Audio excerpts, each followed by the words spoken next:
नमस्कार मित्रांनो, let's learn YouTube चॅनलवर आपलं स्वागत आहे. महाराष्ट्र राज्य परीक्षा परिषद पुणे यांच्यामार्फत शिष्यवृत्ती परीक्षेचे आयोजन केलं जातं. दरवर्षीप्रमाणे यावर्षीही इयत्ता 5वी आणि 8वी करिता शिष्यवृत्ती परीक्षा होणार आहे आणि त्यानंतर 4थी आणि 7वी करिता सुद्धा शिष्यवृत्ती परीक्षा होणार आहे. त्याबाबतची अधिसूचना नंतर प्रसिद्ध होणार आहे. मात्र आता इयत्ता 5वी आणि 8वी करिता होणाऱ्या शिष्यवृत्तीची अधिसूचना प्रसिद्ध झालेली आहे. तर त्या प्रसिद्ध झालेल्या अधिसूचनेनुसार ही परीक्षा जी होणार आहे, ह्या परीक्षेचं वेळापत्रक जे आहे ते आपल्याला या ठिकाणी पाहायला मिळतं या प्रसिद्ध केलेल्या अधिसूचनेमध्ये, की ही परीक्षा रविवार दिनांक 8 फेब्रुवारी 2026 रोजी होणार आहे. त्यानंतर ह्या परीक्षेची जी वेळ आहे पेपरची, त्यामध्ये पेपर 1 आणि पेपर 2 असे 2 पेपर होणार आहेत दरवर्षीप्रमाणे. यामध्ये विषय प्रथम भाषा आणि गणित म्हणजे मराठी आणि गणितचा पेपर 1 आणि तृतीय भाषा म्हणजे इंग्रजी आणि बुद्धिमत्ता या विषयाचा पेपर 2 असे 2 पेपर होणार आहेत. प्रत्येक पेपर 150 गुणांचा असेल आणि प्रत्येक पेपरमध्ये 75 जे प्रश्न असणार आहेत, प्रत्येक प्रश्नाला 2 गुण आहेत.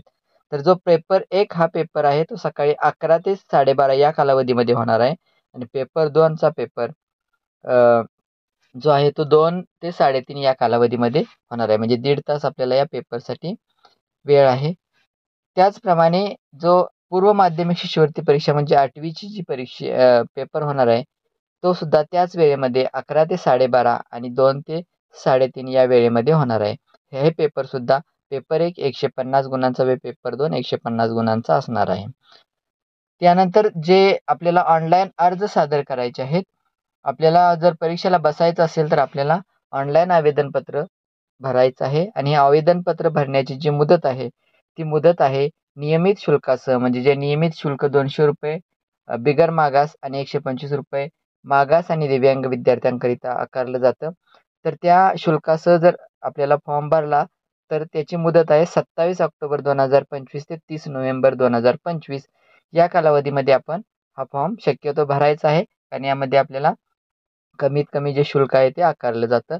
त्यानंतर जर आपण 1 डिसेंबर ते 15 डिसेंबर या कालावधीमध्ये विलंब शुल्कासह फॉर्म भरल्यास आपल्याला नियमित शुल्क जे ₹200 आहे बिगर मागास विद्यार्थ्याकरिता आणि ₹125 मागास आणि दिव्यांग विद्यार्थ्याकरिता. त्याचबरोबर त्यांना ₹50 जादा लेट फी भरावी लागेल आणि त्यानंतर त्यांची फी 250 आणि 175 अशा प्रकारे होईल. त्यामुळं विलंब शुल्कासह फॉर्म भरण्याची मुदत 1 डिसेंबर ते 15 डिसेंबर आहे.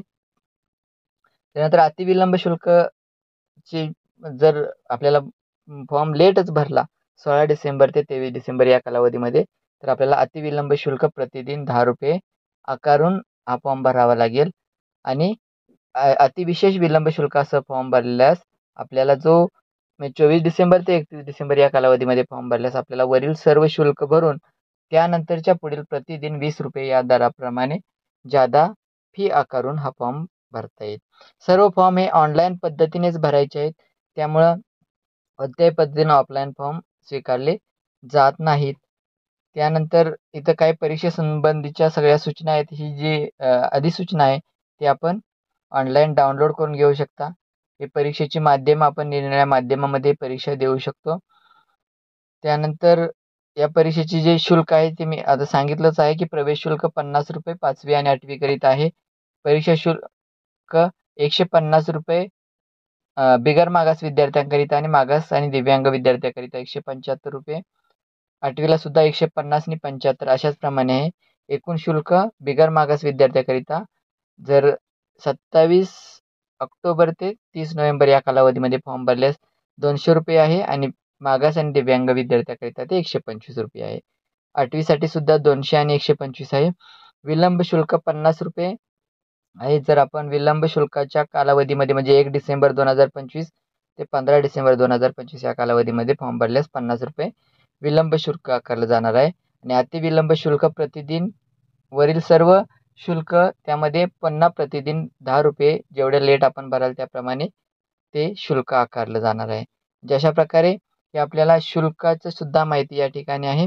शुल्क सुद्धा आपल्याला ऑनलाईन पद्धतीनेच भरायचे आहेत. सर्व फॉर्म MSCE पुणे या जे संकेतस्थळ आहे, महाराष्ट्र राज्य परीक्षा परिषद पुणे या संकेतस्थळावरून भरायचे आहेत.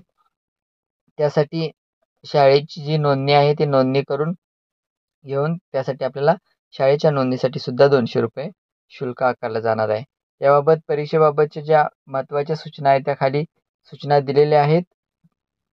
शिष्यवृत्ती परीक्षेचे ऑनलाईन आवेदनपत्र भरताना काही बाबी अनिवार्य आहेत. यासाठी कोणती कागदपत्र आवश्यक आहेत तर विद्यार्थ्याची फोटोसह स्वाक्षरीची एकत्रित स्कॅन कॉपी ही 100 KB पेक्षा कमी असावी. म्हणजे आपल्याला स्कॉलरशिपचा फॉर्म भरताना विद्यार्थ्याचा एक फोटो आणि त्याच्याखाली विद्यार्थ्याची स्वाक्षरी असा एकत्रित फोटो अपलोड करावयाचा असतो. त्यानंतर विदर्भातील 11 जिल्ह्यातील पालकांचे वार्षिक उत्पन्न 1 लाखापेक्षा कमी असल्यास सक्षम प्राधिकाऱ्याचे जे प्रमाणपत्र आवश्यक आहे. त्यानंतर संबंधित शाळेच्या मुख्याध्यापकांचा फोटोसह स्वाक्षरीची एकत्रित स्कॅन कॉपीसुद्धा आपल्याला फॉर्म भरताना लागते. त्यानंतर विद्यार्थ्याचे आधार कार्ड व बँक खाते क्रमांक ही सुद्धा आपल्याला त्या ठिकाणी आवश्यक असते. आणि बाकी फॉर्म भरताना जो फॉर्म आहे त्यामधील जे विद्यार्थ्यांची जनरल रजिस्टरप्रमाणे जी नाव आणि जी माहिती आहे ती माहितीसुद्धा आवश्यक असते. तर अशा प्रकारे शिष्यवृत्ती परीक्षेबाबत ची जी अधिसूचना आहे ती प्रसिद्ध झालेली आहे. तर आपण आपला फॉर्म 27 म्हणजे आजपासून ते 30 नोव्हेंबर 2025 पर्यंत लवकरात लवकर भरून घ्यावा. धन्यवाद.